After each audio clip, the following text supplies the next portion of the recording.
Right, look at this. Now, you know my nightly fasts are generally about 15 hours. I think on average, if you really look at a long period of time. But that has been since maybe 2021 or 2022, after I achieved my belly fat and I guess you'd call it weight loss goals. After I achieved those goals, I no longer had to adhere to a more strict regimen, which was really forcing my insulin down through 16 to 18-hour nightly fasts. But it got 6 inches off my waist, and that's something. And I was able to do it successfully because I altered my diet to reduce the cravings that otherwise would derail your attempts to intermittent fast. So, whatever people say, in experience, if you cut your carbs and cut your cravings and eliminate things that spike cravings, you can successfully ease yourself into intermittent fasting. And like a muscle or like running or anything else, you don't start off doing a big long fast. You start off with like 12 hours between dinner and breakfast. Then try 13, then 14.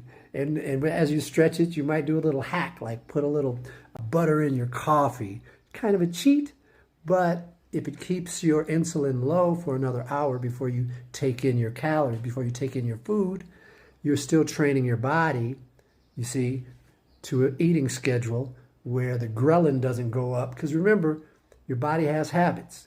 If you're used to eating 5 times a day, your hormones that cause hunger, ghrelin, I believe is the name you call it, will start going up during those times. Now, if you just have some warm water and some lemon or take a walk, of course that hormone will go down and that feeling of hunger will subside. But you have to consciously train yourself into that direction. So anyway, if you cut your carbs, it'll be easier to learn how to intermittent fast. Once you master that, your body will have low enough insulin to access its fat stores, and then your belly will start growing away. Well, let me come back. And then your belly will start going away. And that's what we want. So here, let's take a look at what we're having for breakfast. Prepared a little salad. I've mixed up a little homemade dressing. You know the ingredients. If you don't, hit me up.